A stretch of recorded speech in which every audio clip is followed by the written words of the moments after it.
Baik.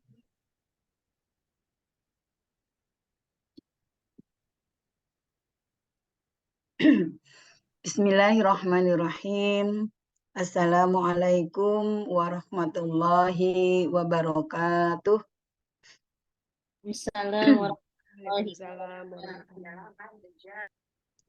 Innal hamdalillah nahmaduhu wa nasta'inuhu wa nastaghfiruh wa na'udzu billahi min syururi anfusina wa min sayyiati a'malina may yahdihillahu fala mudhillalah wa may yudlil fala hadiyalah. Asyhadu an la ilaha illallah wa asyhadu anna Muhammadan abduhu wa rasuluh la nabiyya ba'dah. Alhamdulillah, summa alhamdulillah wa ba'da dzalik alhamdulillah. Puji serta syukur kita panjatkan kehadirat Allah Subhanahu wa taala di malam hari yang cukup teduh, ya, cukup tenang. Mudah-mudahan Allah memberkahi setiap agenda, acara, dan waktu kita di malam hari ini. Mudah-mudahan penuh berkah, duduknya kita, bersamanya kita, mendapatkan pahala dari Allah Subhanahu wa taala dan akan memberatkan timbangan kita untuk masuk ke dalam surganya. Amin ya rabbal alamin. Salawat dan salam mari sama-sama kita sampaikan kehadirat kepada bimbingan kita Nabi besar Muhammad Shallallahu Alaihi Wasallam yang telah memberikan kita nikmat juga iman, ya, serta memberikan pengajaran buat kita, ya, sehingga dengan pengajaran dari Rasulullah Shallallahu Alaihi Wasallam menuntun kita, membersamai kita bersama dalam ikatan jamaah Islamiyah. Insya Allah mudah-mudahan kita mendapatkan syafaatnya nanti di yaumil qiyamah. Amin ya rabbal alamin. Ibu sekalian dirahmati Allah Subhanahu wa taala, terlebih-lebih kepada pembicara kita, ya, Ibu Isti'ana Wismaning Tias. Masya Allah, sehat Ibu? Alhamdulillah sudah membersamai kita, ya. Dan yang saya banggakan tim Humas nih, Bu Rina, Bu Pupu, Bu Putri, dan tim-timnya, ya. Dan pasti yang sangat saya banggakan dan sangat saya sayangi adalah sahabat Sabilah, ya, dimanapun berada. Di situ Pengasinan ada ikannya. Cakep. Di situ Pengasinan ada ikannya. Cakep. Ikan gurame dipecak enak sekali. Sahabat Sabila dimanapun berada, mari bersama kita satukan hati. Masya Allah, ini kajian yang luar biasa. Setelah boleh dikatakan sebulan, ya, dulu kemarin di bulan Ramadan, ini sekarang mulai lagi kajian-kajian yang memang ditunggu oleh para sahabat Sabila, ya, yang saat ini tema kita tentang kebahagiaan sejati, ya. Jadi kita ingin tahu, ya, apa sih yang menjadikan faktor kebahagiaan kita. Ya, katanya sih bahagia itu sederhana, ya Bu Pupu, ya. Iya, Ustazah. Sederhana. Kalau misalnya kita mau pergi, udara cerah gitu, ya, ada uang, sederhana aja bahagia kita, ya. Sederhana, atau apapun gitu, ya, mau makan ada lauknya atau apa gitu, ya, bisa tersenyum, ya, semuanya itu sederhana. Tapi mungkin ada faktor-faktor yang menjadikan kita lebih bahagia lagi, ya. Terutama di Sabila ini barangkali kita punya jenjang usia, ya, faktor usia yang mungkin berbeda. Jadi ada yang mungkin masih remaja, masih muda, bahagia dengan ini, usia yang tengah-tengah bahagia dengan ini, usia yang udah seperti apa bahagia dengan apa gitu, ya. Semua punya kebahagiaan tersendiri, ya. Dan kita juga Salimah ya pingin merekrut juga anak-anak muda ini Bu Istiana ya, terutama di bidang humas ya, ingin merekrut karena apa nih, organisasi berjenjang ini harus memang menjadi atau ada lah gitu ya, ada penerusnya ya yang sesuai dengan jiwanya gitu. Nah, kita ingin memberikan yang terbaik buat anggota Sabila ya dimanapun berada dengan mengikuti kajian-kajian ya, alhamdulillah. Jadi bahagia ataupun senang itu ada faktornya, dan insya Allah dimanapun ya Sabila dan Salimah ya selalu menjadi orang-orang yang bahagia gitu ya, dengan kondisi, dengan situasi yang bagaimanapun insya Allah kita selalu bahagia ya, karena memang tadi sesuai dengan kalau nggak salah yang dibacakan ayat suci Al-Quran tadi ya, Fa'idha Farokta Fansab ya Bu Rina ya. Jadi satu kegiatan ada kegiatan lain gitu, kita nggak pernah putus, kita nggak pernah diam, kita nggak pernah leha-leha ya, ada saja kegiatan yang kita lakukan. Nah, bagaimana supaya dari kegiatan ke kegiatan kita selalu happy, selalu bahagia, bukan lagi beban gitu ya, bukan lagi ini adalah tugas berat, itu tidak ada. Jadi karena di Sabila ini adalah organisasi, maka mari bersama-sama kita wujudkan gitu ya, satu visi, satu misi, satu tujuan gitu. Tidak ada yang berat, jadi ringan sama dipikul, ringan sama dijunjung, berat sama dipikul ya. Udah nggak Ringan sekolah sama jadi lupa. dijunjung. Ringan sama dipikul, Eh, berat sama dijinjing sama gitu ya. Baik, balik-balik. Ya. Ya begitulah gitu. Jadi tidak ada satu program pun yang kita merasa berat, karena semua itu adalah kebersamaan. Jadi setiap program mari kita happy gitu ya. Setiap agenda kita selalu selesaikan bersama ya. Jazakumullah atas kehadiran Ibu Istiana ini. Mohon maaf ini saya belum lancar nih ininya ya, menyebutkannya Istiana Wisma Ningtyas ya. Insya Allah jazakumullah atas kehadirannya. Mudah-mudahan kehadiran Ibu memberikan satu manfaat pastinya ya, dan ikatan ukhuwah Islamiyah tetap terjaga insya Allah ya, supaya tidak berlama-lama waktunya, biar biar Bu Istiana Wismaning Tias lebih banyak lagi ya. Sekali lagi sahabat Sabila, mari sama-sama kita dengarkan apa yang akan menjadi materi pada malam hari ini ya. Terakhir Bu Pupu, bunga melati wanginya sangat khas. Cakep. Bunga mawar merah warnanya. Cakep. Apresiasi untuk Departemen Humas. Masya Allah. Acaranya selalu ada hikmahnya. Masya Allah. Barakallah, sekali lagi. Mudah-mudahan penuh berkah. Salam buat keluarga, sehat selalu. Sampai ketemu lagi di bulan-bulan yang akan datang. Assalamualaikum warahmatullahi wabarakatuh. Waalaikumsalam Waalaikumsalam warahmatullahi wabarakatuh. Masya Allah. Jazakillah khair. Bu Nur yang sudah memberikan sambutannya yang Masya Allah ya, memberikan semangat kepada kita untuk mengikuti ya agenda-agenda Sabila-Sabila di berikutnya ya. Saya mau pantun juga nih kayak Bu Nur. Tapi mungkin saya kurang terbiasa nih, kalau Bu Nur kayaknya udah terbiasa pantun. Aduh. Pohon palem, pohon kenari. Berdiri tegak sepanjang jalan. Cakep. Kebahagiaan sejati banyak dicari. Tapi tak Cakep. orang bisa menemukan. Masya Allah. Cakep.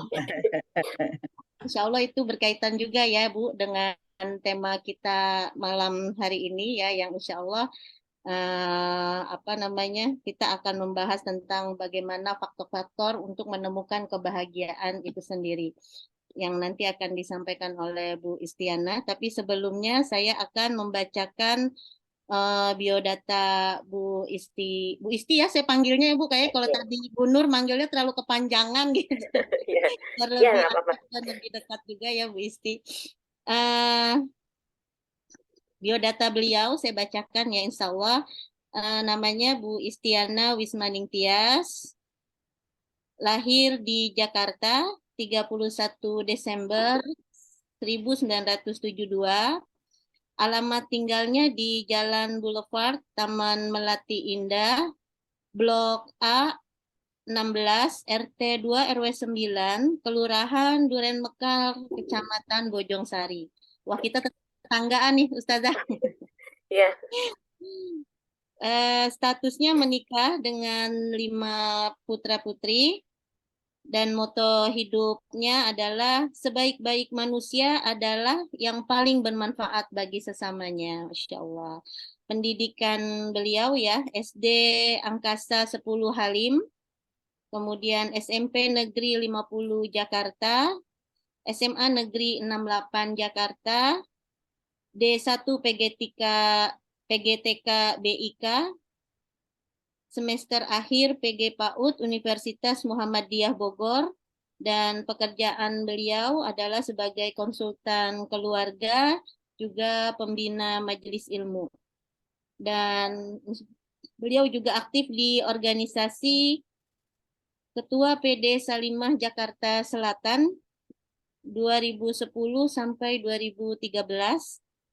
Kemudian Ketua RKI Cilandak 2015 sampai 2020.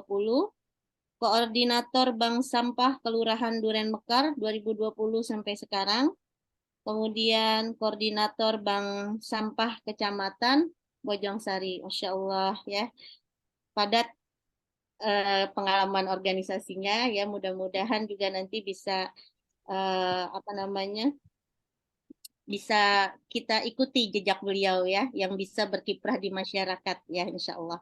Baiklah, tanpa memperpanjang waktu, marilah sama-sama kita mendengarkan materi dari Bu Istiana Wismaning Tias, yaitu bagaimana tentang happiness factors ya, yang akan beliau sampaikan. Mudah-mudahan teman-teman di sini bisa menyimak sampai akhir, dan insya Allah nanti kita akan menyediakan door prize yang menarik gitu ya. Tolong disimak baik-baik. Tafadol, Ustazah. ya, Silahkan. jazakallah Bu Pupu. Ya, mohon maaf ini suara saya agak merdu. Ya, baik. Bismillahirrahmanirrahim. Assalamualaikum warahmatullahi wabarakatuh. Waalaikumsalam. Alhamdulillahillazi allafa baina qulubina fa asbahna bi ni'mati ihwana. Asyhadu an la ilaha illallah wa asyhadu anna Muhammadan abduhu wa rasuluhu lan nabiyya ba'dah. Rabbi shrah li sadri wa yassir li amri wahlul 'uqdatam min lisani yafqahu qawli. Qala Allah Ta'ala fil kitabil karim, a'udzu billahi minasyaitonir rajim. Bismillahirrahmanirrahim. Walladzi anzala as-sakinata fi qulubil mu'minina liyazdadu imana ma'a imanihim. Wallahu junudus samawati wal ard wa kana Allahu aliman hakiman. Shadaqallahul azim. Baik. Alhamdulillah, summa alhamdulillah. Segala puji serta syukur patutnya sama-sama kita panjatkan kehadirat Allah Subhanahu wa taala ya pada malam hari ini. Ini sungguh berbeda malam ini buat saya ya, karena ini mungkin menjadi malam yang istimewa. Saya diberikan kesempatan untuk berbagi ilmu dan menimba ilmu dari teman-teman Salimah ya, PD Depok ya, yang Masya Allah memfasilitasi kita semua untuk belajar dan lebih banyak tahu tentang hal-hal di luar keseharian kita. Dan ini sebuah hal yang istimewa bahwa Allah begitu menyayangi kita, kita dipertemukan dalam situasi yang agak berbeda gitu ya. Salawat serta salam tidak lupa juga marilah sama-sama kita sanjungkan kepada suri toladan kita semua, baginda Rasulullah Shallallahu Alaihi Wasallam beserta seluruh keluarga dan kerabatnya, dan semoga kita masuk ke dalam umatnya yang istiqomah ya. Sehingga insya Allah kita semua mendapatkan syafaatnya nanti dari beliau di yaumil akhir. Amin ya Allah ya Rabbal Alamin. Baik teman-teman, apa nih, Sabila ya? Betul ya? Ya, Sabila Bu. atau Ya, sahabat Betul ya? Sabila boleh atau teman-teman Sabila juga boleh, Bu. Oh ya. Ya baik teman-teman sekalian yang mohon maaf nih, saya tidak bisa sebutkan satu persatu. Tadi ada yang saya sayangi ya dan saya hormati, Ibu Nur Komariah, kemudian ada Mbak Rina dan Mbak Pupu dan yang lain yang ini nggak kelihatan di sini di saya ya, jadi saya nggak sebutkan. Tapi insya Allah tidak mengurangi rasa hormat dan kasih sayang saya kepada semuanya yang hadir pada malam hari ini ya. Saya diberikan kesempatan untuk sedikit berbagi tentang, mungkin ilmunya kita semua sudah mengalami, hanya perlu kita definisikan dengan lebih apa namanya, lebih jelas gitu ya, supaya bahwa kita menyadari bahwa oh ternyata selama ini saya itu sudah bahagia gitu. Cuma kadang-kadang kan kita suka mengatakan yang lain gitu ya, padahal sudah mengalaminya gitu. Bahkan mungkin selama ini sebenarnya kita sudah menjadi umat atau bahkan hamba yang berbahagia. Baik, minta tolong Mbak Rina ya, di share screen aja. Kita mulai saja.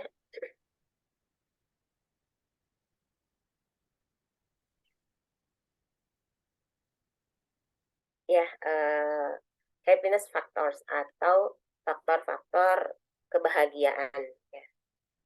Baik, teman-teman sekalian, ya kita tahu bahwa bahagia itu menjadi tujuan ya dan keinginan hampir semua orang. Gitu ya. Tidak ada orang yang tidak ingin bahagia. Ya. Bahkan di ayat tadi ya, waladzi anzala sakinah fi qulubihim mu'minina liyazdadu imana ma'a imanihim, itu dijelaskan pula bahwa hati yang berbahagia itu adalah hati yang tenang gitu ya. Dan itu terkait juga dengan pikiran atau perasaan gitu, yang tentunya ditandai ya bahwa kita itu hati kita itu tenang, hati kita itu dipenuhi dengan apa ya, perasaan bahwa damai dan sebagainya. Ini kaitannya dengan perasaan gitu. Walaupun kadang-kadang yang membuat kita berbahagia itu adalah yang sifatnya materi atau sifatnya dunia, tetapi bahagia atau perasaan senang, perasaan gembira itu ada di dalam hati kita dan ada di dalam pikiran kita. Ini sesuatu yang abstrak gitu, sesuatu yang mungkin tidak bisa dijelaskan dan tidak bisa digambarkan dengan kata-kata, karena yang mengalami adalah si manusia itu sendiri gitu ya. Baik, next silahkan Mbak Rina. Lanjut. Ya, seperti yang saya sampaikan tadi ya, bahwa kebahagiaan itu menjadi tujuan hampir semua orang.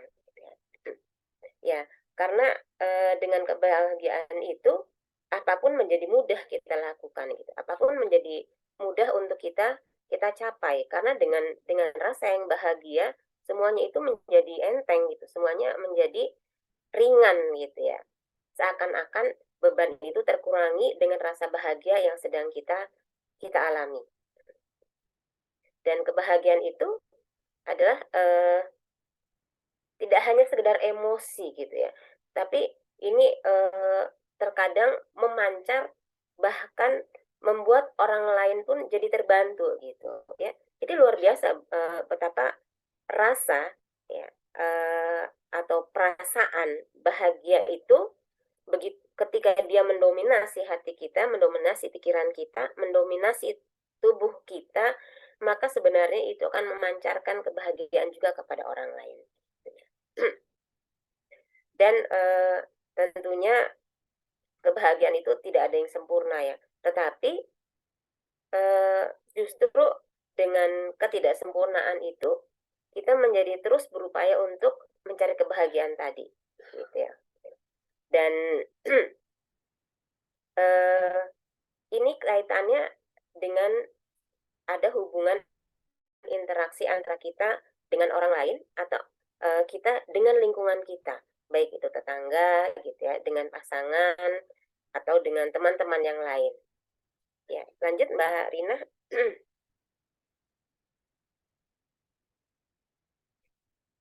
Ya, kita tidak bisa memungkiri bahwa ketenangan yang dihasilkan oleh rasa bahagia tadi itu ini merupakan anugerah yang diberikan oleh Allah Subhanahu wa Ta'ala kepada hambanya, gitu ya, yang sejujurnya dipenuhi dengan rasa syukur, gitu. Jadi apapun kondisinya, ketika kita bersyukur, ya, kemudian hati kita menjadi tenang. Ketika hati kita menjadi tenang, maka kita menjadi nyaman, dan itu semua adalah pemberian dari Allah Subhanahu wa Ta'ala, gitu. Ya, seperti di surat Ibrahim ya, ayat 7. Dan menurut Islam, bahagia itu tidak terlepas karena kita sebagai seorang muslim dan seorang mukmin itu ya berupaya untuk menjalankan peran kita sesuai dengan yang diinginkan oleh Allah Subhanahu wa Ta'ala, gitu ya. Jadi artinya bahagia menurut Islam itu bersumber dari hal-hal yang sesungguhnya itu diperintahkan oleh agama supaya kita menjalaninya, gitu. Jadi kalau kita bahagia tapi kemudian kita tidak sejalan dengan ajaran Islam, maka sebenarnya kebahagiaan itu semu, gitu ya. Mungkin bahasa singkatnya bahagia itu sama dengan ingat Allah, gitu ya. Nah, pada malam hari ini yang ingin saya sampaikan pada pertemuan kali ini adalah kebahagiaan atau faktor-faktor yang menghadirkan kebahagiaan itu berdasarkan hadis yang diriwayatkan oleh Tabrani, gitu ya. Yang insya Allah hadis itu berbunyi, Allahumma ini a'udzubika min jarisu wa min jauzi tusayyibuni qoblal masyid wa min waladin yakunu alayya rabban wa min malin yakunu alayya azaban wa min kairin makirin ainuhu taranin wa qalbuhu yar'ani in ra'a hasanatan dafanaha wa idza ra'a sayyi'atan ada'aha. Yang artinya ya Allah, aku berlindung kepadamu dari tetangga yang jahat, dari pasangan yang menjadikanku tua atau beruban sebelum waktunya, dari anak atau keturunan yang berkuasa kepadaku, dan dari kawan dekat yang berbuat makar kepadaku. Matanya melihat dan hatinya terus mengawasi. Kalau melihat kebaikanku, ia sembunyikan, dan kalau melihat kejelekanku, ia sebarkan. Ya, ini hadis yang diriwayatkan oleh Tabrani, dinukil dari Syekh Albani, ya, menyebutkan bahwa hadis ini sahih, gitu ya. Ya, ukhtifillah rahimakumullah, ya, dan teman-teman sekalian dari Sabila Salimah, ya, wilayah Depok. Sebenarnya banyak sekali faktor-faktor yang bisa menghadirkan kebahagiaan dalam diri kita, dan kita bisa memilih faktor-faktor itu, gitu ya. Karena semua faktor kebahagiaan itu tergantung kebutuhan kita. Nah, pada malam hari ini saya ingin mengambil tema faktor kebahagiaan itu dari sisi kehidupan kita sehari-hari, gitu ya. Berdasarkan hadis yang saya bacakan tadi, ada 5 faktor ya. Ada 5 faktor yang dapat menghadirkan kebahagiaan dalam kehidupan manusia. Ya, Mbak Rina, silahkan selanjutnya. Ya, faktor yang pertama adalah tetangga yang baik. ada sebuah hadis ya dari Abdullah bin Amr bin Ash dari Rasulullah SAW yang bersabda, teman terbaik di sisi Allah adalah mereka yang berinteraksi dengan temannya. Tetangga terbaik di sisi Allah adalah mereka yang terbaik dalam berinteraksi dengan tetangganya. Ya, siapapun kita ya, baik kita sudah menikah atau belum gitu ya, kita pasti memiliki tetangga gitu. Karena sebagai manusia kita adalah makhluk sosial yang membutuhkan orang lain untuk berinteraksi. Nah, salah satu hal yang memungkinkan kita berinteraksi dalam kehidupan sehari-hari itu adalah tetangga, gitu ya. Nah, di sini tetangga yang baik adalah salah satu faktor yang bisa membuat kita bahagia, yang bisa membuat kita tenang, yang bisa membuat kita nyaman menjalani kehidupan sehari-hari. Ya, bisa dibayangkan gitu ya, kita tinggal di sebuah wilayah gitu ya, di satu lingkungan, misalnya di komplek, kemudian ternyata tetangga kanan atau tetangga kiri kita itu bukan tetangga yang baik, Masya Allah, itu sungguh kita jadi nggak tenang gitu ya.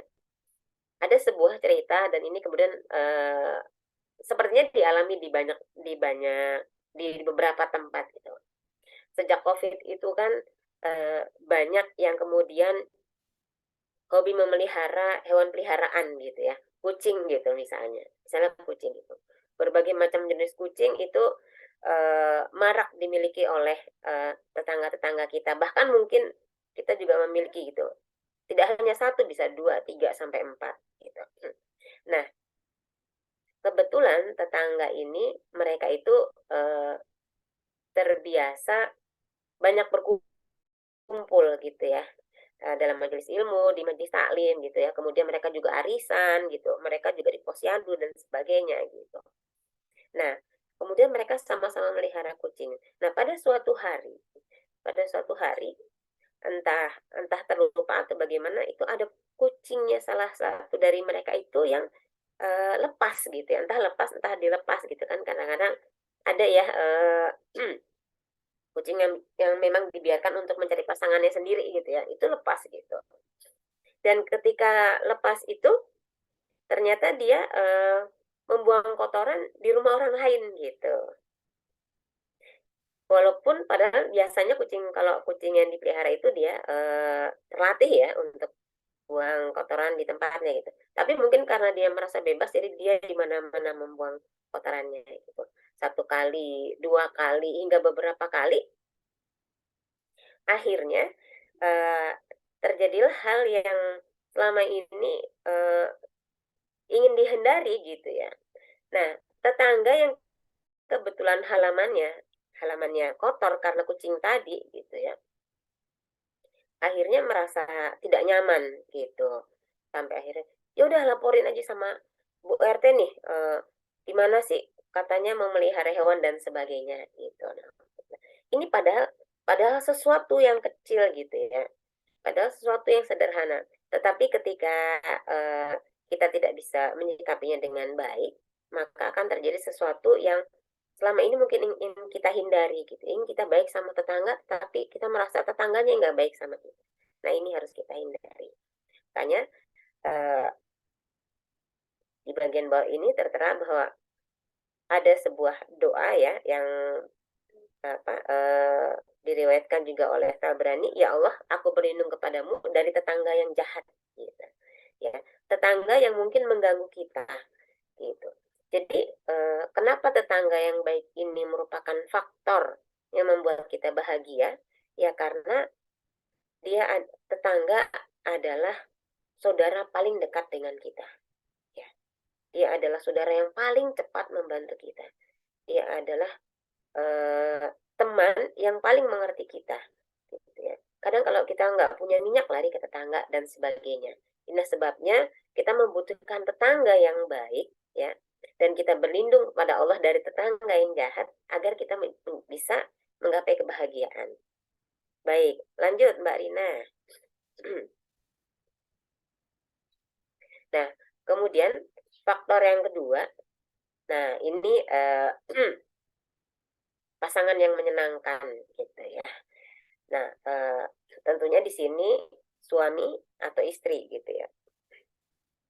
Pasangan yang menyenangkan, nah ini menjadi salah satu faktor yang paling utama mungkin ya bagi sebagian besar kita ya, paling utama untuk menunjang kebahagiaan kita gitu. Masya Allah gitu ya, ketika kita mendapatkan pasangan yang chemistry-nya kita dapat gitu ya, dia bisa jadi teman, dia bisa jadi tidak hanya suami gitu ya, bisa jadi ayahnya anak-anak, bisa jadi kakak dan seterusnya. Betapa bahagianya kita gitu ya. Sampai akhirnya mungkin materi tidak menjadi hal yang paling utama gitu ya. Tetapi ketika kita bisa sama-sama berjalan, sama-sama seirama gitu ya, saling memahami, saling melengkapi, saling mencukupi ya, saling menasehati bahkan gitu ya, dan mengingatkan, maka pasangan ini akan menjadi kebahagiaan yang sangat besar bagi kita. Ya, di sini dikatakan ya, Nabi SAW bersabda, sebaik-baik kalian adalah yang berbuat baik kepada istrinya. Nah, ini untuk seorang suami nih ya. Jadi ini ada bapak-bapak atau calon suami nggak nih di sini gitu ya. Nah, ini hadis ini bisa menjadi apa? Menjadi pelajaran buat kita ya, bahwa istri itu memang harus diperlakukan dengan baik. Nah, kemudian kalau tadi suami yang menyenangkan, begitu juga dengan istri gitu. Siapakah perempuan yang paling baik gitu? Seorang sahabat bertanya kepada Rasulullah, kemudian Rasulullah menjawab, yaitu perempuan yang paling menyenangkan jika dilihat oleh suaminya gitu ya. Menyenangkan itu banyak versi ya. Mungkin cantik itu iya, tapi cantik menurut kondisi masing-masing, karena kita tidak bisa memaksakan bahwa kita harus cantik gitu ya, cantiknya sama gitu nggak bisa gitu ya. Ya, menyenangkan ketika dilihat suaminya mentaati suami jika diperintah dan tidak menyelisihi suami pada diri dan hartanya. Nah, di sini tentunya yang dimaksud adalah taat ketika tidak menyimpang ya dari ketentuan Allah Subhanahu wa taala. Tidak menyelisihi suami pada diri dan hartanya artinya kita tidak berkhianat gitu. Kita pun menjadi istri yang insya Allah juga menjaga nama baik suami, menjaga rumah tangga kita dengan baik gitu ya. Ini sebagai seorang istri gitu. Nah, kemudian suami yang menyenangkan itu tidak akan mencari-cari kekurangan istrinya gitu ya. Justru sebagai seorang suami yang baik gitu ya, dianjurkan ketika memang dia tidak menyukai satu sisi dari istrinya, tapi pasti dia akan menemukan sisi baik dari istrinya gitu. Nah, sisi baik inilah yang kemudian coba dibangkitkan gitu, coba dikeluarkan sehingga tidak sibuk dengan kekurangannya. Begitu juga dengan istri gitu ya. Ketika kita tahu bahwa kita ini banyak kekurangan sebagai perempuan, itu sebagai istri, itu kita banyak kekurangan, maka kita berharap ketika kita memandang suami kita, jangan hanya dilihat dari kekurangannya saja, gitu, tapi cari kelebihannya dan itu pasti banyak. Gitu. Nah, hal inilah yang kemudian membuat kita sebagai pasangan bisa menyenangkan. Gitu. Dan pasangan yang menyenangkan ini tentunya akan membuat kita bahagia. Maka kemudian alangkah baiknya apabila kita berdoa kepada Allah Subhanahu wa taala agar kita dijauhkan dari pasangan yang mendatangkan rasa tidak aman gitu. Yang membuat kita tidak nyaman. Karena kita berharap bahwa pasangan kita adalah pasangan dari awal sampai akhir gitu ya. Jadi kenyamanan dan keamanan itu menjadi penting. Di antara doanya yang diriwayatkan oleh hadis oleh Tabrani kembali yaitu, ya Allah, aku berlindung kepadamu dari pasangan yang menjadikanku tua atau beruban sebelum waktunya, gitu ya. Jadi marilah sama-sama untuk saling menjaga diri kita, ya, mengingatkan diri kita sebelum kita mengingatkan orang lain, sebelum kita mengingatkan pasangan-pasangan kita. Kemudian selanjutnya Mbak Rina. Kemudian yang ketiga, nah, anak yang menjadi penyejuk jiwa, gitu. Anak keturunan yang menjadi penyejuk jiwa. Imam Hasan Al-Basri mengatakan, demi Allah, tidak ada sesuatu pun yang lebih menyenangkan pandangan mata seorang muslim, melebihi ketaatan kepada Allah yang ia lihat pada anak, pada cucunya, pada saudara, dan pada sahabat karibnya. Ini sebuah kalimat yang amat sangat dalam, ya. Betapa ketika kita memiliki anak yang solehah gitu ya, anak yang baik, anak yang cerdas gitu, anak yang menjadi harapan kita semua, maka itu menjadi sebuah kebanggaan yang luar biasa, menjadi kebahagiaan yang tidak ada apanya, yang tidak ada balasan yang bisa kita bandingkan gitu ya. Anak yang menjadi penyejuk jiwa. Ketika kita memiliki seorang anak, ya, anak itu akan membuat kita menjadi tenang, menjadi nyaman, gitu ya. Anak itu membuat kita jadi bahagia, gitu ya. Ini Masya Allah, gitu ya. Karena kita semua tahu bahwa anak ini adalah amanah. Dia adalah titipan yang harus kita didik dengan sebaik mungkin, gitu ya. Dan ini merupakan anugerah dari Allah Subhanahu wa Ta'ala. Di satu sisi dia bisa mendatangkan kebahagiaan, tapi di sisi lain anak juga bisa mendatangkan kesengsaraan, gitu. Ya.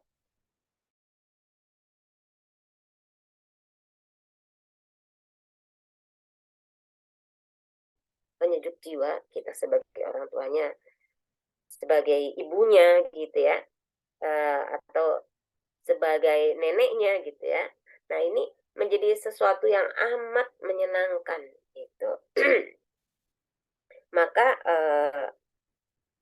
di antara upaya kita agar kebahagiaan itu hadir di tengah-tengah kita, dan kita memiliki anak yang dia menjadi penyejuk bagi jiwa-jiwa kita sebagai orang tuanya, ya, kita senantiasa jangan lupa melantunkan sebuah doa yang tentunya kita semua sudah hafal, ya. Doanya diantaranya, ya, Rabbana hablana min azwajina wa dzurriyyatina qurrata a'yun waj'alna lil muttaqina imamah. Doa itu terus kita lantunkan, gitu ya. Anak untuk menjadi qurrata a'yun, menjadi penyejuk jiwa, itu tidak tiba-tiba, gitu ya. Kalau kita memang ingin memiliki anak yang menjadi penyejuk jiwa, maka kitanya dulu sebagai orang tua untuk bisa membuat anak kita nyaman bersamanya. Kita harus bisa menjadikan kita sebagai contoh yang baik bagi anak-anak kita. Kita menempatkan diri kita menjadi orang dewasa yang memang bisa menjadi panutan bagi anak-anak kita. Itu dulu. Jadi sebelum kita berharap kepada anak kita lakukan pada diri kita dulu. Ketika kita menginginkan anak kita menjadi penghafal Quran misalnya, ayo, gitu ya, kita hafalkan Quran dulu, walaupun mungkin dengan usia kita, gitu ya, kita lebih lama, gitu, tapi nggak apa-apa, kita berupaya. Ayo nak, kita sama-sama menghafal Quran. Ayo nak, sama-sama kita sholat, gitu ya, kita berdoa yang banyak dan sebagainya dan sebagainya. Artinya kebahagiaan itu kita ciptakan bersama-sama, kita buat bersama-sama. Jangan hanya menjadi sebuah angan-angan dan harapan saja, gitu ya.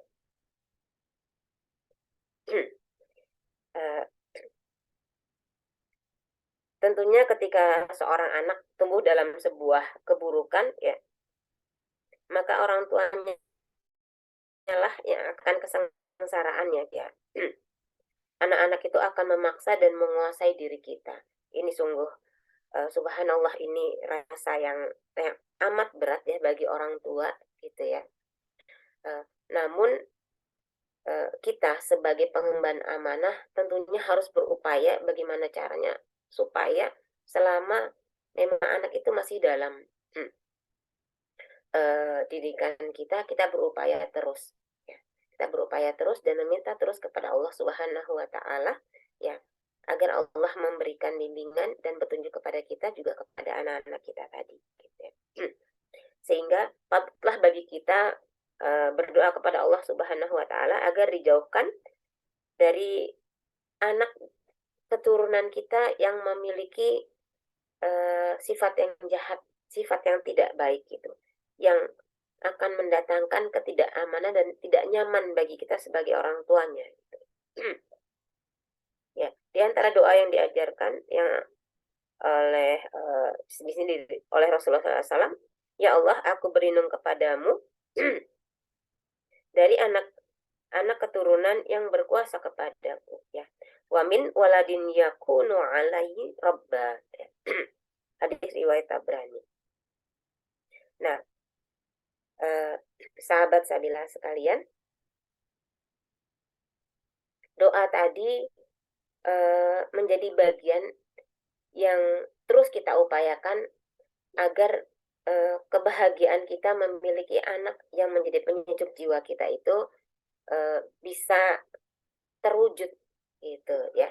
Jadi, jangan sampai kita hanya berdoa menginginkan anak-anak kita menjadi anak yang baik, anak yang soleh, anak yang taat kepada Allah, kepada hormat kepada kedua orang tua, dan lain sebagainya. Namun kita luput untuk memintanya gitu ya. Sehingga ya pantaslah bagi kita untuk terus berupaya dan berdoa agar Allah Subhanahu wa Ta'ala memberikan anak-anak yang memang menjadi tambatan hati kita. Lanjut Mbak Rina. Ini mohon maaf suara saya emang sudah 2 hari ini ya agak parau gitu. Nah, kemudian ini yang keempat ya kalau saya nggak salah nih, harta yang berkah. Nah, harta yang berkah. Harta itu memang menjadi salah satu kebutuhan setiap manusia, karena dengan harta itulah kita bisa berbuat baik gitu. Dengan harta itulah kita bisa beramal gitu. Dengan harta itulah kita bisa berbagi dan sebagainya. Ya. Rasulullah SAW bersabda, sebaik-baik harta adalah yang dimiliki oleh laki-laki yang soleh. Atau di dalam kalimat yang lain ya, sebaik-baik harta adalah yang dimiliki oleh hamba yang soleh. Ya. Kita semua tidak bisa memungkiri bahwa harta adalah salah satu sumber yang membuat kita merasa bahagia, merasa nyaman gitu ya, merasa tenang, merasa aman gitu. Namun di sisi lain, harta juga bisa menjadi faktor atau hal yang membuat kita mengalami malapetaka gitu. Bahkan kita menjadi sengsara karena harta. Ya belum lama ini ya kita dihadirkan dengan suguhan betapa saudara-saudara kita di luar sana ya yang mereka berkecukupan dengan hartanya gitu ya. Kemudian mereka mencoba menunjukkannya kepada kita semua gitu ya. Dan kebahagiaan itu diukur dengan harta tadi gitu ya. Lalu bagaimana dengan kita seharusnya gitu. Ya, mohon maaf sebentar. Ya, tentunya yang kita inginkan dari harta yang kita miliki atau yang sedang kita upayakan kita cari, harta yang mencukupi segala kebutuhan kita, namun harta itu berkah. Harta itu membuat kita menjadi bahagia. Harta itu membuat kita menjadi nyaman gitu ya. Karena seperti tadi dikatakan bahwa sebaik-baik harta adalah yang dimiliki oleh laki-laki yang soleh. Kenapa di sini laki-laki yang soleh gitu? Karena memang laki-laki adalah tulang punggung yang mempunyai kewajiban untuk mencari nafkah bagi kita ya, bagi anak, bagi istrinya gitu. Maka ketika harta itu berada atau dikelola oleh orang-orang yang soleh, ya, maka harta itu insya Allah menjadi harta yang berkah, gitu. Nah, di antara harta yang berkah itu adalah bahwa harta itu pada hakikatnya tidak semuanya milik kita. Ya. Allah titipkan sebahagiannya untuk yang lain. Ya. Allah titipkan sebahagiannya lagi memang untuk makhluknya yang lain. Kita bisa berbagi kepada sesama manusia, bisa berbagi kepada hewan ya, dengan tadi misalnya hewan peliharaan, atau misalnya dengan harta itu juga. Kalau kita bicara hobi ya, kemarin itu banyak sekali yang tiba-tiba hobi dengan tanaman hias. Gitu. Nah itu kan juga menjadi harta bagi kita, gitu ya.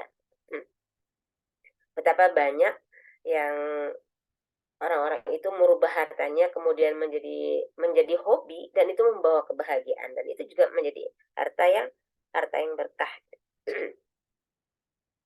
Nah, hanya kemudian ketika harta yang sudah begitu atau materi yang sudah begitu banyak kita upayakan untuk dikumpulkan, kita cari,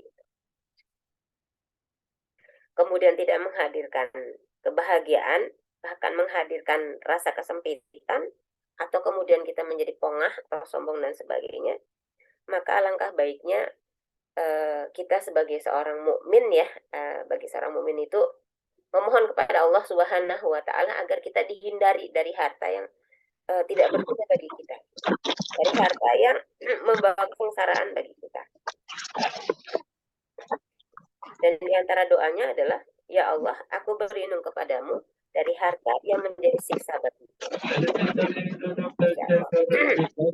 Kayak yang terakhir Mbak Rina, terakhir cerita.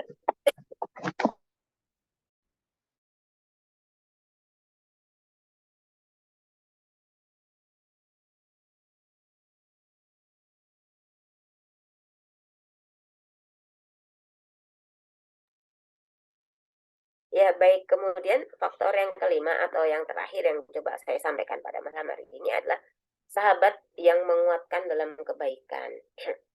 Ya, selain hablum minallah, kita juga hablum minannas. Dan di antara hablum minannas, kita membutuhkan sahabat. Bukan hanya satu, tapi sahabat yang sebanyak-banyaknya. Gitu.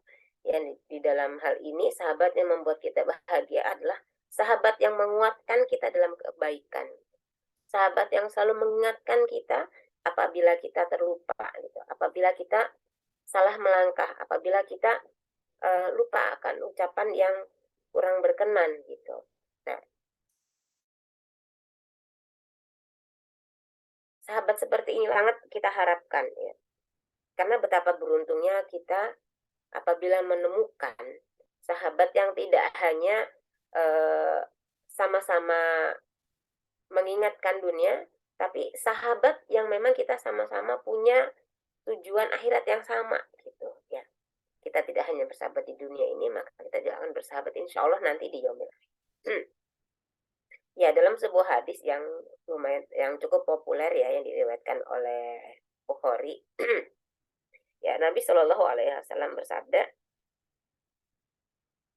seseorang yang berteman dengan orang soleh dan orang yang jelek itu diperumpamakan itu, bagikan kita berteman dengan pemilik minyak wangi atau minyak misik dan pandai besi. Ya. Jika engkau tidak dihadiahkan minyak misik olehnya, engkau bisa membeli darinya, atau minimal engkau dapatlah baunya, gitu, harumnya, wanginya, gitu, kita kena. Gitu.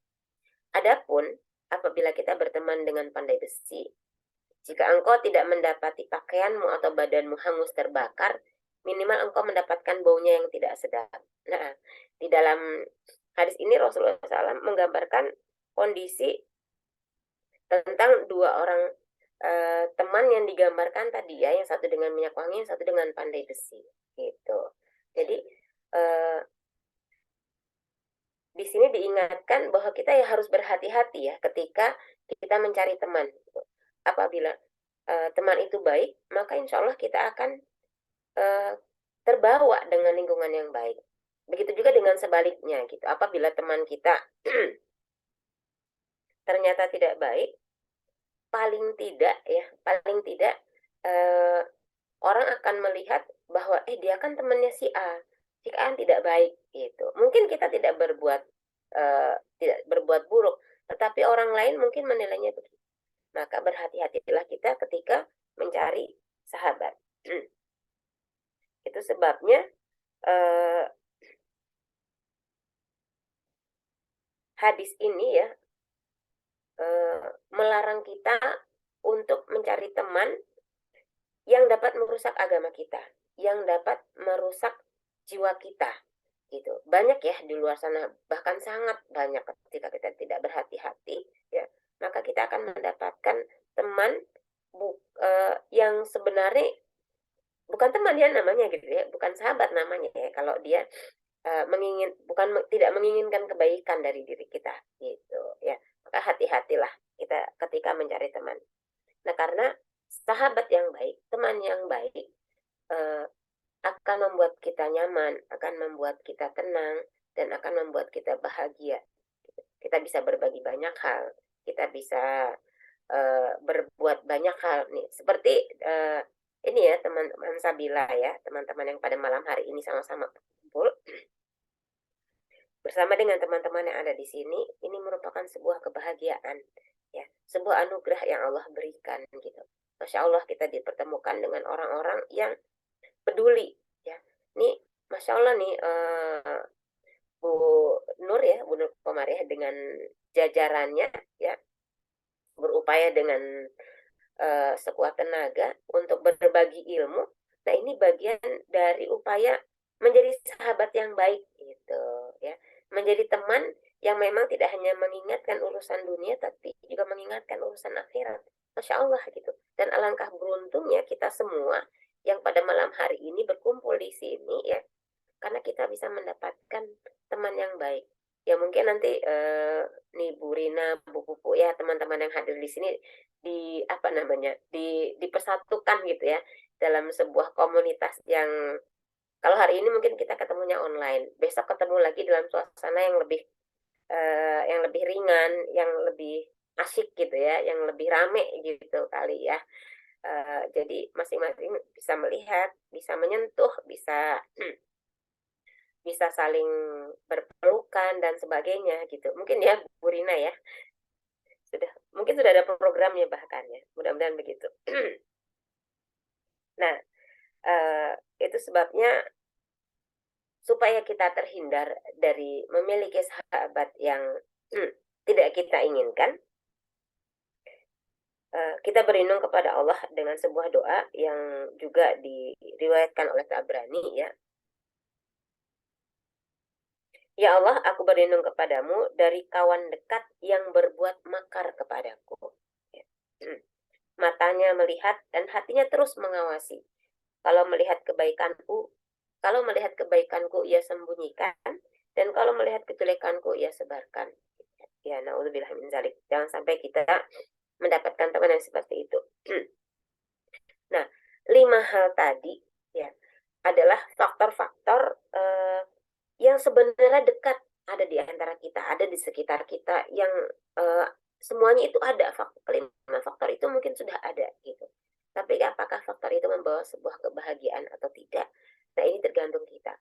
Nah, tuh, mari sama-sama kita bersyukur dengan apa yang kita miliki gitu ya. Kalau kemudian ternyata dari kelima faktor tadi belum semuanya membuat kita bahagia, kita terus berupaya. Ya, seperti yang saya sampaikan tadi, kita dulu nih perbaiki diri kita. Kita bahasanya mungkin kita introspeksi diri kita dulu. Ya, kita evaluasi diri kita dulu. Di mana kekurangannya ya. Kemudian baru melihat keluar ya. Kalau bahasa psikologinya mungkin kita maafkan diri kita dulu ya. Kita terima kita apa adanya, kemudian kita perbaiki diri, baru kita keluar, sampaikan kepada orang lain ya. Kita minta kepada orang lain untuk juga lebih baik gitu. Dan yang terakhir, bagian terakhir silahkan Mbak Rina.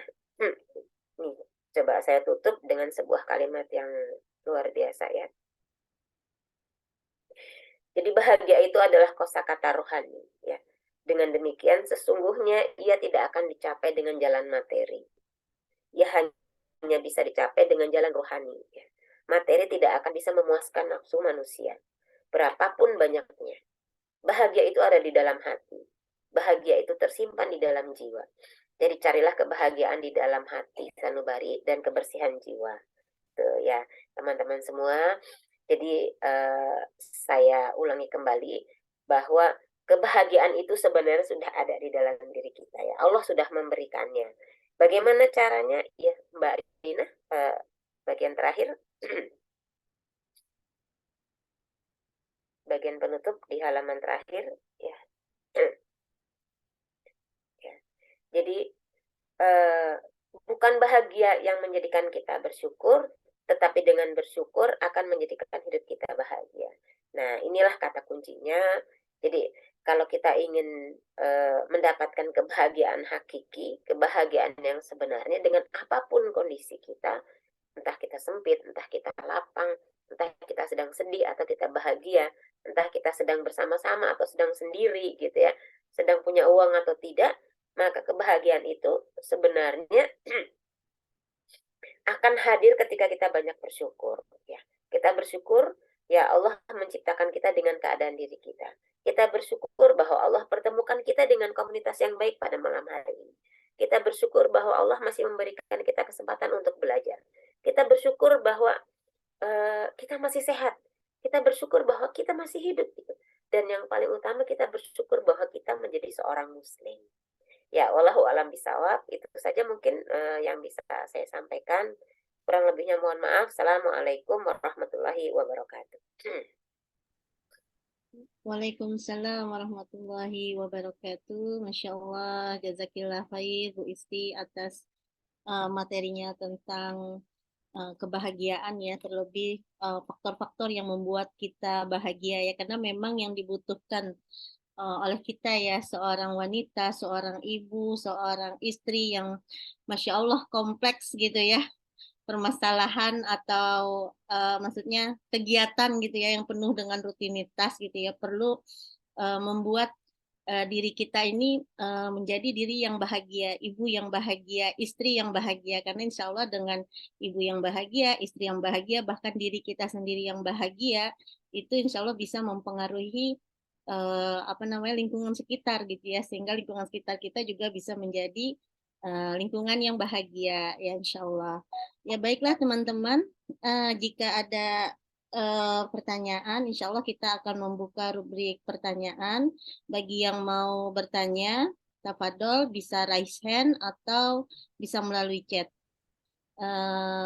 Tafadhol bagi yang mau bertanya. Sudah ada tuh Bu Puput di chat. Oh di chat, oke, di chat baik. Di sini saya bacakan ya chatnya dari Bu Yuanita ya, Masya Allah nih dari Yogyakarta, Masya Allah, jauh ya. Jauh. Bagaimana cara menyikapi kawan yang dominan kebaikan, namun ada beberapa sifatnya yang mengganggu, karena beliau tidak bisa terima kritik, apakah sebaiknya dijauhi atau bagaimana? Karena masih rutin bertemu dalam kelas belajar. Saya berusaha menjaga pertemanan, tapi tidak ingin terjebak hubungan teman yang toksik. Terima kasih atas jawabannya, Ustazah. Tafadhol, Ustazah. Iya, baik tadi dari siapa di Jogja? Bu Dari Yuanita. Bu Yuanita ya. Ya, baik Bu Yuanita. Ya, memang ya kadang-kadang kita tidak bisa menghindari bertemu dengan orang-orang yang tidak kita inginkan gitu ya, dalam tanda kutip gitu ya. Tiba-tiba kita harus bertemu dengan orang-orang yang tidak sesuai dan sebagainya. Kalau biasanya orang-orang atau teman-teman yang mendominasi kita itu karena kitanya mungkin banyak mengalah gitu ya, kitanya banyak nurut gitu. Nah, untuk orang-orang yang sikapnya dominan, biasanya dia memang tidak butuh untuk tidak butuh untuk diajarin gitu ya, tidak untuk diingat. Dia hanya membutuhkan telinga biasanya, orang-orang seperti itu. Dia membutuhkan telinga, dia membutuhkan kehadiran kita gitu. Kalau memang kita masih menginginkan dia menjadi teman kita, maka yang bisa kita lakukan adalah kita hadir memang sebagai teman, tapi kita punya batas. Sampaikan. Memang kadang-kadang kita itu perasaan tidak enaknya itu dominan ya, ketika apalagi dengan teman yang sudah dekat itu lebih dominannya nggak enak nih kalau ngomongin dia, mengingatkan dia dan sebagainya gitu. Nah, justru hal-hal seperti itulah yang terkadang menghalangi kita untuk saling mengingatkan gitu. Padahal lakukan saja, tapi dengan cara yang smooth gitu ya, dengan cara yang lembut, dengan cara yang memang tidak menyakiti. Insya Allah bisa gitu ya. Mungkin harus kita mulai dengan sikap ya, bukan dengan kata-kata, dengan sikap. Misalnya, ya, kalau teman belajar itu bisa kita lakukan, kita berkunjung ke rumahnya, ya, kemudian kita mengetahui kondisi yang ada di rumahnya gitu. Itu biasanya membuat seseorang tuh jadi lebih dekat, lebih terbuka kepada kita gitu. Nah, ketika kita mengetahui lebih banyak tentang dia, maka kita bisa bersikap lebih bisa lebih persuasif kepadanya gitu. Kita mencoba mengingatkan, tapi nggak frontal. Itu biasanya begitu. Itu terhadap orang-orang yang dominan, karena orang-orang yang dominan itu memang dia tidak ingin diajarin, tidak ingin diingatkan. Itu dia hanya perlu didengar, dia hanya perlu kita ada gitu ya. Karena ini memang dia membutuhkan telinga. Tunggu saja, ada saatnya nanti. Kalau memang ya Bu Yunita itu masih ingin berteman, tunggu saja, insya Allah dengan berjalannya waktu dia akan melembut gitu. Tergantung melakukan kita. Karena memang kalau buat saya pribadi, siapapun dia rugi ya kalau kita kehilangan teman gitu. Karena ketika mungkin teman itu belum seperti apa yang kita harapkan, maka itu menjadi lahan dakwahnya kita gitu, lahan kita untuk berbuat baik, lahan bagi kita untuk mengajaknya ke jalan yang lebih baik gitu. Itu sih mungkin insya Allah ya dari saya.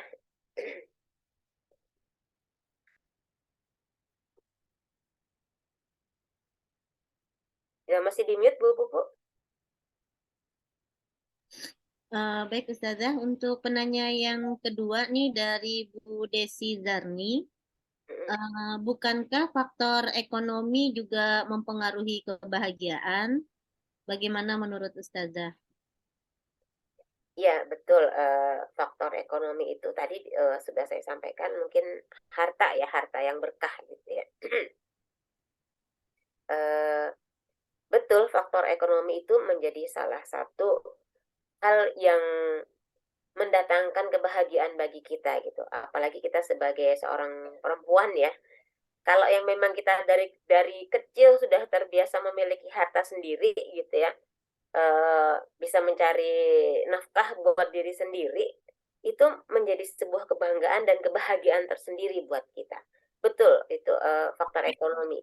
Dan ini kaitannya bisa kita kaitkan dengan harta tadi gitu, karena harta itu kan bermacam-macam gitu ya. Ya diantaranya tadi adalah faktor ekonomi tadi.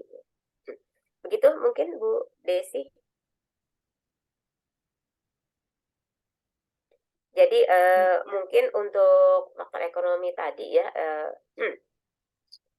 masukkan saja dalam daftar diri kita yang ingin kita bahagia gitu.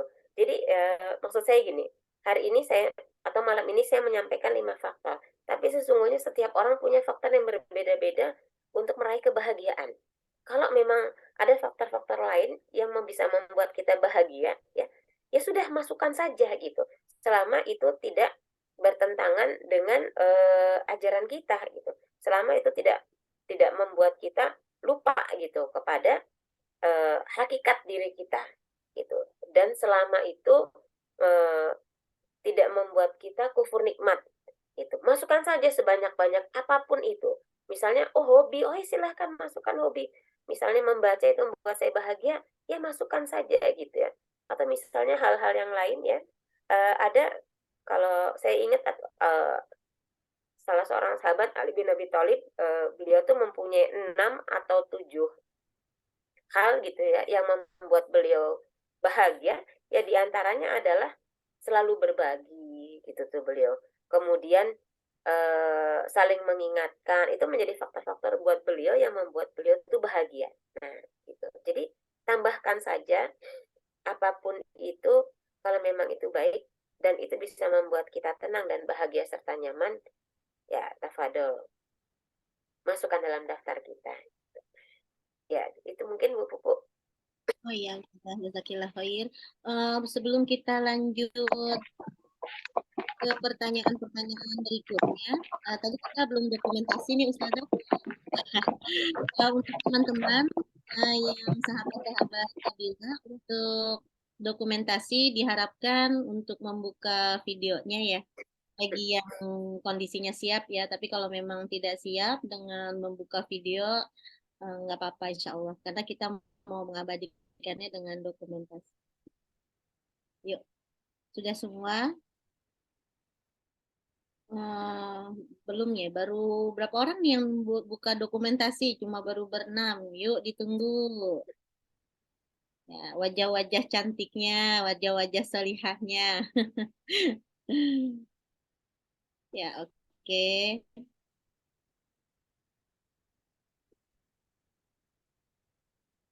Oke, sudah ya. Siap ya. Hitungan ketiga ya. Slide 1 ya. 1, 2, 3. Oke. Selanjutnya slide 2. 1, 2, 3. Oke. Ya. Baik, Ibu-ibu, dilanjutkan kembali untuk sesi pertanyaannya. Tafadhol kalau ada yang mau langsung bertanya atau ada di chat lagi ya. Belum ada nih, belum ada di chatnya. Ada lagi yang mau ditanyakan? Insya Allah kita masih ada waktu beberapa menit ke depan untuk sharing session tentang kebahagiaan ini. Karena kan kebahagiaan itu apa namanya, tidak semua sama ya Ustazah. Tergantung dari yang tadi Ustazah bilang gitu ya. Maksudnya mindset kita ya. Karena kebahagiaan itu mungkin diletaknya ada di otak atau di pikiran kita masing-masing gitu ya. Kalau kita cukup dengan apa namanya, apa yang sudah Allah berikan ya qanaah gitu ya, Masya Allah itu sudah merupakan kebahagiaan yang luar biasa gitu ya. Bersyukur ya intinya ya Ustazah. Ya, betul, bersyukur. Ya. Ada lagi yang mau bertanya? Kalau tidak, mungkin sebelum saya tutup, saya mau menginfokan tentang ini ya, sebentar lagi kita ada ibadah kurban ya bagi teman-teman atau sahabat-sahabat Sabila yang ingin menyalurkan apa sedekah kurbannya itu bisa melalui UPZ Salimah ya, yang insya Allah nanti akan di-share di grup Sabila ya. Jadi insya Allah yang mau berkurban nanti bisa menyalurkannya di UPZ Salimah tersebut. Baik teman-teman, jika tidak ada yang bertanya lagi, apakah sudah cukup? Gimana Bu Rina? Itu di chat kayaknya ada lagi tuh. Oh ada lagi ya? Di chatnya. Oh iya. Terakhir ya, terakhir. Oke, Masya Allah. Oh ada 2 lagi nih Ustazah. Dari Roza Marjuni Sari Cimanggis Depok. Di antara suami dan anak, kenapa saya selalu bahagia jika bersama anak. Gitu, Ustazah. Jadi kayak ada dua pilihan gitu. Ya, iya. Ya, langsung ya saya jawab ya. Ya, Ya, Ustazah. ini Mbak Roza di Cimanggis, Masya Ini Allah ada gitu ya. tambahannya, Ustazah. Dan jika bersama suami merasa tidak nyaman gitu. Oh iya, iya. Ya, baik. Untuk Mbak Roza di Cimanggis ya. Padahal keberadaan anak itu dari suami juga gitu ya. Tapi kenapa dengan anak nyaman, dengan suami kurang nyaman gitu. Ya, baik untuk Mbak Roza. Terkadang memang ada ya hubungan antara pasangan yang tidak selalu harmonis gitu. Sehingga ketika kita tidak nyaman dengan pasangan kita, pasti kita akan mencari sosok lain gitu yang akan membuat kita nyaman, yang akan membuat kita bahagia gitu. Nah, salah satunya mungkin yang dialami oleh Mbak Roza gitu ya. Karena dengan suami nggak nyaman, akhirnya pilih dengan anak gitu. Kalau dengan anak saya bahagia gitu, merasa nyaman, merasa tenang, merasa enjoy dan sebagainya gitu ya. Tapi tidak dengan suami. Nah,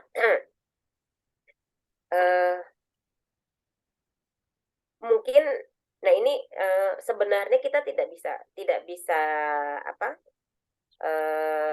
menjudge sesuatu itu hanya dari sisi kalimat yang demikian sederhana gitu ya. Kebetulan saya di konselor keluarga, ada hubungan suami istri yang memang mereka menghadapi sebuah masalah gitu ya. Ini harus kita dudukkan keduanya gitu, dijelaskan, karena sebagai orang dewasa ya, sebagai orang dewasa amat sangat mungkin ketika mereka sebenarnya saling menyayangi, mereka saling menghormati, mereka saling menghargai, tapi tidak tahu bagaimana caranya untuk mengekspresikannya gitu. Sehingga masing-masing merasa tidak dihargai, masing-masing merasa tidak dihormati gitu. Ini sering sekali terjadi gitu. Ya. Benar-benar keduanya itu saling menyayangi gitu ya. Saya mendapat itu banyak seperti itu. Tapi jadi misalnya suami menghadapi istrinya, sebenarnya dia ingin mengungkapkan saya sayang sama kamu, tapi karena dia tidak terbiasa, keluh mungkin ya, mulutnya keluh tidak bisa mengungkapkan. Akhirnya yang muncul adalah wajah yang aneh gitu atau sikap yang yang istri jadi nggak suka gitu. Begitu juga sebaliknya. Ada kata-kata atau sikap yang dilakukan oleh istri, sebenarnya dia dengan apa dengan ikhlasnya dia melayani suami, menyediakan minum, mencuci pakaiannya gitu. Tapi kemudian mungkin yang terlihat di mata suami, ini kok dia kayaknya berat banget melayani saya. Gitu. Jadi mungkin ya yang ini jadi saya menyampaikan apa yang sering saya dapati, komunikasi antara suami dan istri itu yang kurang lancar gitu, atau tidak terbuka gitu ya. Nah di sini faktornya mungkin ya Mbak Roza ya, coba didalamin gitu. Jadi karena sebenarnya kalau belajar dari siapa namanya Ibu Aisyah Dahlan ya, itu suami dan istri itu kan masing-masing membutuhkan sentuhan gitu. Cobalah di waktu-waktu tertentu itu dilakukan dengan ketulusan gitu, disertai dengan doa gitu, disertai dengan rasa syukur. Selama suami itu masih masih bertanggung jawab terhadap kita sebagai istri dan kepada anak-anak, maka sebenarnya kita masih amat sangat bersyukur gitu ya. Kalau dia tidak zolim kepada kita, maka sebenarnya masih terbuka sangat lebar jalan untuk memperbaiki hubungan antara suami dan istri tadi gitu ya. Jadi komunikasinya diperbaiki gitu ya. Komunikasinya ini tidak hanya dalam bentuk verbal mungkin ya. Mungkin lebih kepada komunikasi dalam bentuk tatapan, dalam bentuk sentuhan gitu ya. Dalam bentuk sikap-sikap gitu ya. Karena kalau verbal mungkin kaku gitu ya mungkin kalau tidak terbiasa. Nah ini mungkin ya Mbak Roza. Nah, kemudian yang kedua, Justru harusnya anak bisa, kalau memang kita bahagia dengan anak bisa menjadi jembatan bagi kita untuk dekat dengan ayahnya gitu ya. Harusnya gitu, harusnya. Jadi anak bukan jadi faktor pemisah, tapi anak jadi faktor pemersatu antara ibu dan bapaknya. Gitu mungkin Mbak Roza ya. Jadi saya sih berharap Mbak Roza ya sebagai seorang istri yang menginginkan kehidupannya itu harmonis ke depannya, baik sampai akhir gitu ya. Anak-anak juga bahagia bersama memiliki orang tua yang akur gitu, orang tua yang harmonis. Maka sama-sama ya, sama-sama memperbaiki diri ya. Kemudian yang jangan pernah lupa kita memohon kepada Allah ya, supaya kita bisa menjadi pasangan yang seperti kita inginkan gitu. Itu mungkin Mbak Ruza. Ya, ya Ustazah. Untuk pertanyaan selanjutnya nih Ustazah, bagaimana Ustazah dari Butari, bagaimana Ustazah untuk menghadapi mertua yang sering banding-bandingin cucunya? Secara ekonomi kami sekarang sudah minus. Ya, mungkin membanding-bandingkannya dengan cucu dari kakak atau adik gitu kali ya. Ya, Biasanya begitu ya. beda orang tua mungkin ya. Iya, Gitu. beda orang tua gitu ya. Ya,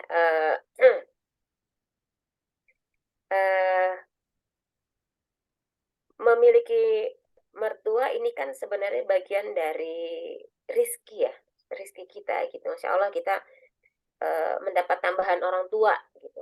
Mertua juga pintu surga buat kita gitu ya.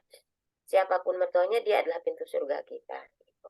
Maka mungkin kita sebagai menantu gitu ya, yang merasa anak kita banding-bandingkan dengan anak orang lain, ya sudah, jangan dianggap itu sebagai sebuah pernyataan perang gitu. Kan kadang-kadang kita begitu, misalnya, ih anaknya kurus amat sih gitu. Kok anak kamu makannya susah dan sebagainya gitu ya. Lihat dong anaknya si B gitu ya. Dia apa aja mau, bajunya bersih dan sebagainya, atau hal-hal yang lain. Nah, kalau saya melihat dari pertanyaan ini, seharusnya kondisi ekonomi bukan menjadi alasan kita untuk kemudian semakin besar ya jurang antara kita dengan mertua gitu harusnya. Tetapi ini menjadi ujian harusnya ya, menjadi ujian yang menguatkan kita untuk terus berupaya kita menjadi dekat dengan mertua, dekat dengan saudara-saudara kita yang lain, terutama saudara-saudara ipar gitu.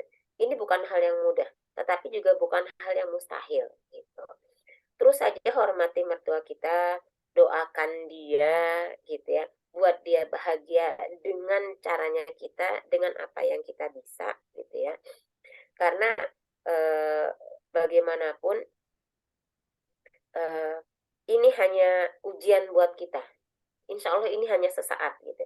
Terlalu banyak cerita, kisah-kisah nyata ya, yang bagaimana kemudian kita sebagai menantu yang awalnya tidak disukai, yang awalnya dimusuhi, yang awalnya dijauhi, tetapi karena bersabar, bersyukur dan sebagainya, tetap berbuat baik, kemudian berbalik gitu ya, berbalik, mertua itu menjadi sangat sayang kepada kita.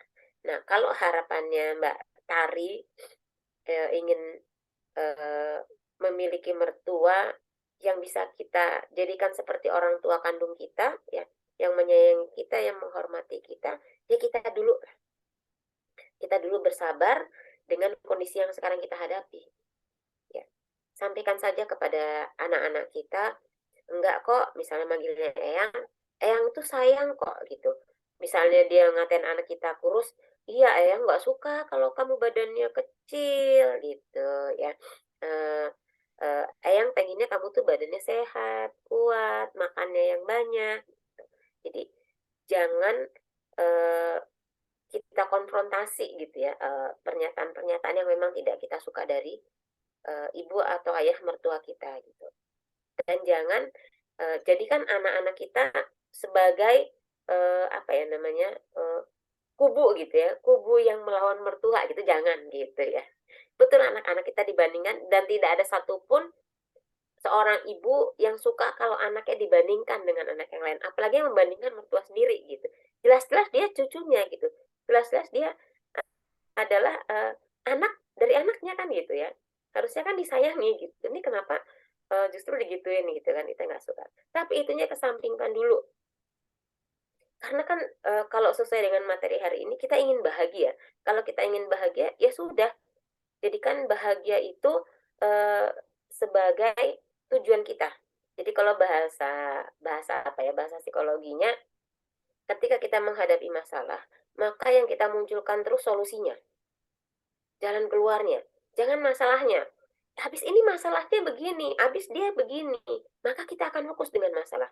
Tapi kalau kemudian kita fokus dengan solusi, kita cari jalan keluar terus, masalah itu jangan kita perbesar, jangan kita ulang-ulang terus, jangan kita ungkap-ungkap terus, maka insya Allah seluruh energi kita, pikiran kita, jiwa kita, seluruh energi kita akan berupaya untuk mencapai solusi. Itu insya Allah begitu. Ya. Cukup kali, Mbak Pupuk. Oh ya, ini tapi ada satu lagi nih Ustazah yang Oh, ada kelewat, lagi. nggak apa-apa. Dari Bu Epi, Ustazah satu lagi aja ya Ustazah, Afwan. Kelewat dari Bu Epi Hestiani, dari hal-hal yang membawa kebahagiaan yang tadi Ustazah sampaikan, kemudian kita mendapatkan tadi ya ujian atau cobaan dari salah satunya, apakah kita harus bahagia atau kecewa?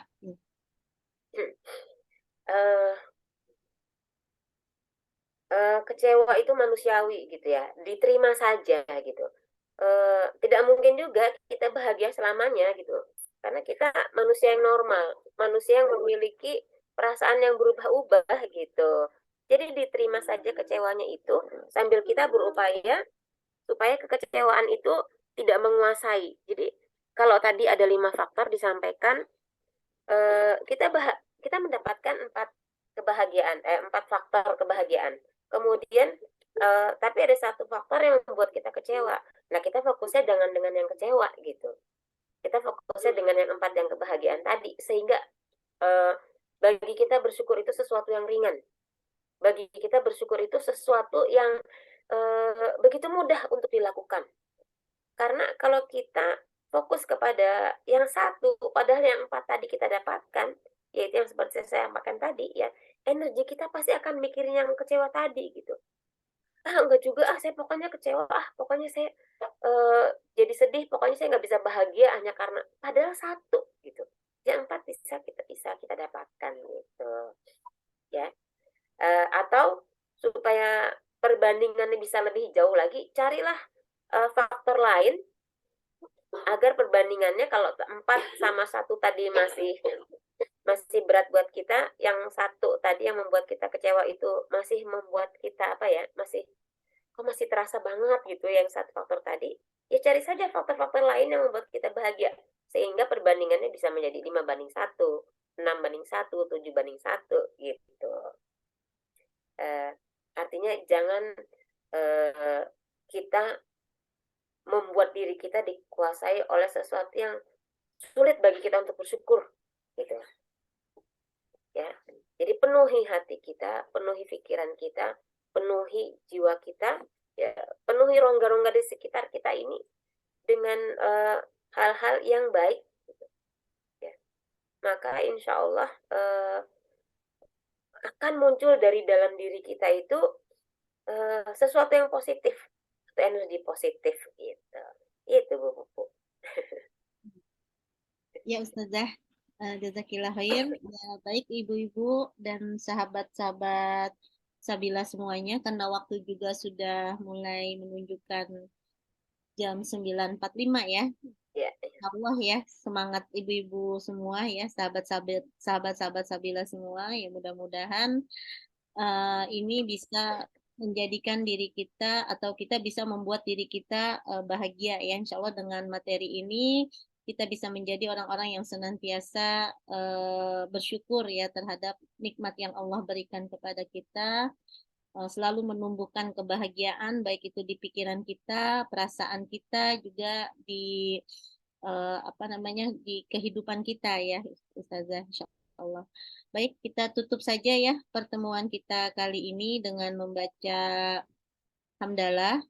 Alhamdulillahirabbil alamin. Istighfar. Astagfirullahaladzim, astagfirullahaladzim, astagfirullahaladzim. Dan kita tutup dengan doa kafaratul majlis. Subhanaka Allahumma wa bihamdika asyhadu an la ilaha illa anta astaghfiruka wa atubu ilaik. Saya dari MC mohon maaf bila ada kekurangan. Wabillahi taufiq wal hidayah. Wassalamualaikum warahmatullahi wabarakatuh.